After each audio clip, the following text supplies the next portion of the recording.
Anytime you have an individual that is possibly responsible for 5 homicides, that's a very serious incident. Coming up on KRCG 13 live at 5, the target of a massive manhunt in Montgomery County is captured and appears in court just hours later. The suspect's motive remains a mystery. I'm Ryan Rumbaugh, and coming up, we'll recap everything that's gone on since late Monday night. And the Missouri Senate is coming off of a 37-hour filibuster over a proposal involving same-sex marriage. We'll tell you how it ended. Overcast skies still across the area and still a little rain in your forecast. KRCG 13 live at 5 starts right now. Live from across mid-Missouri, this is KRCG 13 live at 5. The man accused of killing 5 people appeared in court today. Good evening. I'm Megan Lane. Thanks for joining us. As KRCG 13 first reported, the search in Montgomery County for a man suspected of murdering 5 people is over. Highway Patrol troopers captured 40-year-old Pablo Serrano Vitorino shortly after midnight. The murder suspect made his first court appearance in the Montgomery County Courthouse today. We begin tonight's team coverage with KRCG 13's Mark Slavitt. He joins us live from Montgomery County. Megan, Serrano Vitorino was charged with first-degree murder in the shooting death of 49-year-old Randy Nordman of New Florence. I'm standing in the exact spot where troopers brought Serrano Vitorino into custody without incident after a 17-hour manhunt here in Montgomery County. 2 troopers found the suspect wet from rain and lying in a ditch near the Highway 19 exit on Interstate 70. Court documents obtained by KRCG show Serrano Vitorino used an AK-47 rifle to murder Nordman in New Florence and 4 other people in Kansas City, Kansas. Court documents did not reveal a motive for the 5 murders. Federal immigration officials confirm Serrano Vitorino is an illegal immigrant from Mexico. He's being held at the Montgomery County Jail with a bond set at $2 million for the quadruple homicide in the Kansas City area. Anytime you have an individual that is possibly responsible for 5 homicides, that's a very serious incident, and we take it seriously. So we're very fortunate, and we're glad for the community support, and we're able to take him into custody. Serrano Vitorino did not enter a plea on the murder charge he faces here in Montgomery County. He was granted a public defender, and his preliminary hearing is set for April 28th at 1:30 at the Montgomery County Courthouse. Reporting live in Montgomery County, Mark Slavitt, KRCG 13. All right, thanks, Mark. Our team coverage continues tonight with KRCG 13's Ryan Rumbaugh. She has a rundown of Serrano Vitorino's alleged crime spree. It all started Monday night in Kansas City, Kansas. Around 11 p.m., officers were dispatched to a home for reports of a shooting. When they arrived, they found 3 men in their 30s dead from apparent gunshot wounds. A 4th man was taken to the hospital, where he later died. Police say the suspect, 40-year-old Pablo Antonio Serrano Vitorino, lives next door to where the shootings happened. He was nowhere to be found. Serrano Vitorino fled the Kansas City area and made it all the way here to Route 19 in Montgomery County. That's where an off-duty deputy found his abandoned pickup truck on the side of I-70. Around the same time, officers were dispatched to a nearby New Florence home for reports of a shooting. The homeowner, 49-year-old Randy Nordman, was found shot to death. The Missouri State Highway Patrol said a witness reported seeing the shooter leave on foot. Because Serrano Vitorino's truck was found so close to the crime scene, officials named him the prime suspect in that homicide as well. The truck that was located, and then also the crime scene we're working now where the 49-year-old was killed, that they're connected. With the threat of Serrano Vitorino in the area, Montgomery County schools were placed on lockdown. We have 2 officers off to my left behind me on the north end of the property with long-range rifles and binoculars and scopes. At the north end of the property to my right, we have another officer down there. They are blocking both entrances and exit to the property and have guaranteed me that nobody will set foot on the property. The lockdown was lifted just before 4 o'clock and students were released to their parents. The way the police are blanketed in the parking lot here is a great comfort. It's like almost a military situation. Law enforcement continued the search for Serrano Vitorino well into the night. Reporting for KRCG 13, I'm Ryan Rumbaugh. Since Serrano Vitorino was captured overnight, the Montgomery County School District resumed classes as normal today. We're learning more about the Mid-Missouri man who was murdered Tuesday morning. We continue tonight's team coverage with KRCG 13's Elizabeth Hoffman. She joins us live from Montgomery County with the latest. Megan, New Florence is in a state of mourning over the loss of Randy Nordman. Randy had a love for life, his family, and also his hobby, that was remote control cars. He was in the process of opening up his own RC track on his property. People would come from all over the area just to race their cars or hang out at Randy and his wife Julie's place. Longtime friend Chadlin Andrews raced remote control cars with Randy. He said his friend was the kind of guy who would help anyone with anything they needed, and he simply didn't know how to say no. He said Randy spent a lot of time working on his track. You know, anytime I talked to him, he was on a skid loader or shoveling gravel or moving dirt or, you know, trying to get that place set up out there at New Florence. He was just trying to get it on the map. Randy had also been a flagman at Montgomery County Speedway. We'll hear more about the lives that he touched and the more on the life of Randy Nordman. That's tonight at 6 and 10. Live in New Florence, Elizabeth Hoffman, KRCG 13. The murder of 4 people in Kansas City, Kansas, and another in Montgomery County, Missouri, means many families are living through a nightmare full of questions and broken hearts. The incident began at a home in KCK where 4 people were shot about 11 p.m. Monday in the 3000 block of South 36th Street. 3 men in their early 30s were found dead at the home. The 4th victim died at a hospital. Police say one of the men shot to death managed to call police before he died. Neighbors said Clint Harder had a little girl, and his wife is expecting their 2nd child soon. His brother Austin was also murdered. Ruth Harder, Clint's wife, is 8 months pregnant. The mother now must raise her 2-year-old daughter and her baby without her husband. All I ask is for prayers. That's all I want from everybody. I appreciate everything everyone's doing for us. Family members are struggling to understand the senseless killing of the brothers. Michael Capps is a 3rd victim. He had 2 sons, 3 and 7. Pablo Antonio Serrano Vitorino was Capps' next-door neighbor. We're going to turn now to other news. Jefferson City Police are investigating a shots-fired incident on High Street. KRCG 13's Courtney Joden spoke with officers and joins us live from the scene with the latest details. Yes, Megan, we're on East High Street between Olive and Pine Streets where Jefferson City Police say a shots fired incident happened around 2:20 this afternoon.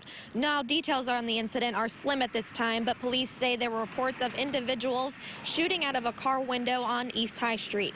Captain Robert Clark of the Jefferson City Police Department says they don't know at this time if they were shooting at anyone directly or indirectly. Investigators were canvassing the scene for shell casings, but were not able to locate any. And witnesses told police the car traveled in the direction towards Lincoln University. Officers arrived at the scene, and at this time there haven't ascertained if there's any victims. Haven't had anybody call that says anybody's been shot. We're running down some leads for some possible vehicle descriptions and some possible, suspects that could be involved. Captain Clark says a caller says that 3 black males were in the vehicle and possibly a 4th person, a black female, and there was reports of one of them were wearing a red hoodie, and police say the suspect's vehicle is either black or maroon. We'll keep you updated on these details as they develop. I'm live in Jefferson City. Courtney Joden, KRCG 13. All right, thanks, Courtney. The man charged in the shooting of the Mosier's parking lot on Missouri Boulevard, he's now in custody. Early Sunday morning, 3 men came to a Jefferson City hospital with gunshot wounds. One victim told officers he had a fight with Dana Day Jr. at a local restaurant. The victim then said he stopped in Mosier's parking lot to talk with friends. He said that's when a dark-colored vehicle approached his vehicle and someone fired shots at him and the others in his car. The victim identified Day as the shooter. Officials do now have Day in custody. And now, your KRCG 13 Weather Authority First Weather. Well, another cloudy day across the area. Temperatures have been very mild, and overall, today has been a dry day. Here is a live look over the state capitol. Our Scruggs Lumber camera revealing these overcast skies. But we're really dry. A lot of the rain still across parts of southeast Missouri. I still think a few areas this evening will pick up a little light rain, but for most of us, we are going to find just a cloudy and dry night, maybe a little drizzle. As far as those totals, a couple hundredths of an inch. That's about it here for central Missouri. Temperatures upper 50s to low 60s, 61 degrees right now for the capital. Cooler Columbia at 58 degrees. We will find us maybe a few sprinkles here, as mentioned, later on this evening, but most of us will stay dry. We'll find temperatures back into the upper 40s tomorrow morning. We'll talk a little more on the rain still ahead in your forecast and how long that looks to stick around coming up in a few minutes. Okay, thanks, Zach. Missouri Senate's coming off of a 37-hour filibuster. Senate Democrats are crying foul over Republicans' use of a rare procedural move to cut off the debate. At issue was a proposal to bar the state from punishing wedding businesses who refuse to serve same-sex couples. KRCG 13's Garrett Berquist explains what happened. Senate Democrats started filibustering Senate Joint Resolution 39 around 4:20 p.m. Monday. The filibuster continued non-stop into early Wednesday. Senate staff said it was the longest filibuster they had seen in at least 30 years. SJR 39 would bar the state from penalizing businesses or clergy who refuse to provide wedding services to same-sex couples. The turning point came a little after 5 a.m. Wednesday. Senate Republicans met for about an hour and then filed back into the chamber. A little after 7, they voted to cut off debate and force an immediate vote. Democrats were outraged. It is critically important, especially at times when we are contemplating extraordinary parliamentary maneuvers, that we remain faithful to the rules of the Senate and the rules of the road. Republicans defended their choice after the vote. Procedurally, do you think this was a wise move? We didn't have a choice. I mean, filibusters are part of our rules, and the other part of the rules for a leveling of the filibuster is a previous question. The proposal needs a final up or down vote before it heads to the House. That vote is scheduled for Thursday. At the state capitol, Garrett Bergquist, KRCG 13. If the measure passes both chambers, it would appear on the November ballot. One person's dead, another in the hospital after a rollover crash in Callaway County. Plus, it's time for the Florida primary, how presidential candidates are preparing. Pollen levels going up as we get into the weekend. We'll talk more on that weekend forecast with KRCG 13. Live at 5 continues. And now, your KRCG 13 Weather Authority forecast. Well, still finding overcast skies. That will continue here through the evening. Overall, it has been a dry day. A little bit of light rain out there, and through the later part of our evening, we could find a few light sprinkles. Again, not a lot of rain anticipated for many of us tonight. The main threat for the heavier rain still will be along areas of I-44. Cloudy skies will help keep temperatures fairly steady this evening.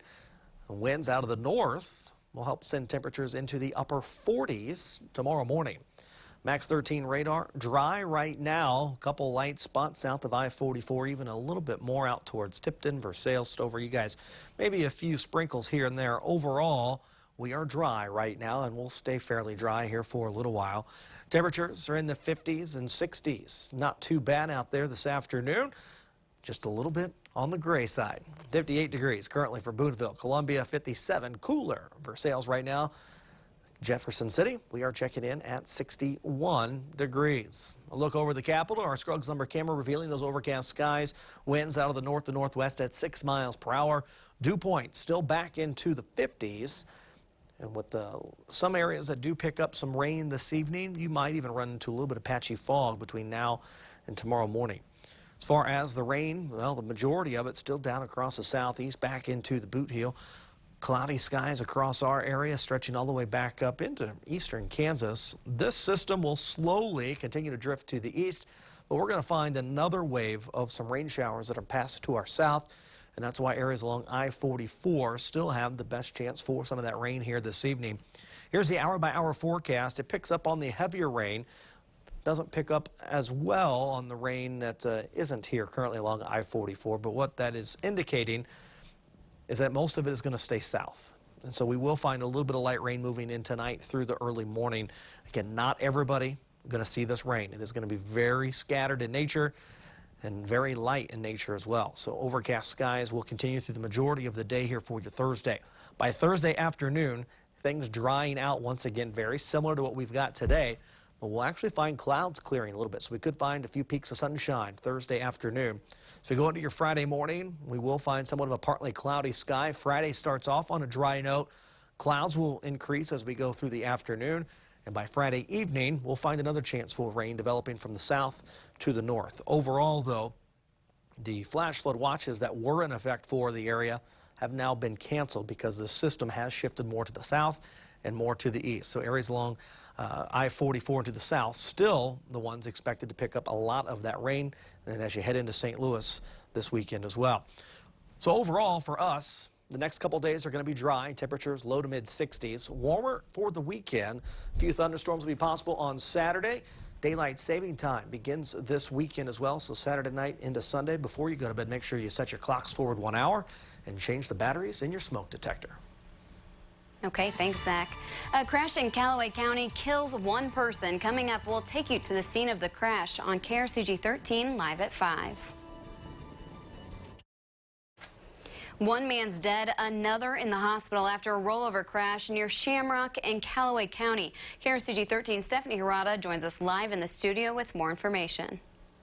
Megan, the passenger in the truck that was taken to University Hospital has died, according to the Highway Patrol. Authorities say he was partially ejected after a one-vehicle crash on Route B just before 1 this afternoon. The driver was also taken to the hospital with serious injuries. Sergeant Stephen Johnson at the scene says the Ford Ranger pickup truck overturned multiple times. I was traveling eastbound on Route B and initially traveled off the right side of the road. The driver overcorrected several times and ultimately traveled fully off the right side of the road and struck a fence. Sergeant White says next of kin has been notified, but the names of the victims have not been released yet. Authorities confirm both men were not wearing their seatbelts at the time of the crash. Reporting for KRCG 13, I'm Stephanie Hirata. All right, thanks, Stephanie. After the break on KRCG 13, live at 5, coming off a surprising victory in Michigan, Bernie Sanders will square off against Hillary Clinton again tonight. Donald Trump appears well on his way to the Republican nomination for president after winning 3 of 4 states Tuesday. And Hillary Clinton, she's moving ahead as the frontrunner of the Democratic side. That's despite a surprising loss to Bernie Sanders in Michigan. Marley Howell has the details. Donald Trump is showing broad appeal with Republican voters as he piles up election victories and delegates. The single biggest story in politics today, it's what's happening at the booth. Trump picked up 58 more delegates after winning in Michigan, Mississippi, and Hawaii. Ted Cruz won in Idaho, picking up 45 delegates. Gregory Koger is an associate professor of political science at the University of Miami. He says Florida should be good to Trump and Hillary Clinton. Florida has a lot of older voters and a lot of non-white voters, and so it's sort of good territory for Hillary Clinton. He says Bernie Sanders will probably do well in tonight's debate, but it still won't be enough to overtake Clinton in the Sunshine State. Marley Hall, CBS News, Miami. The Democrats debate in Florida tonight. It will be the Republicans' turn tomorrow. Zach has a final check of our forecast coming up after the break.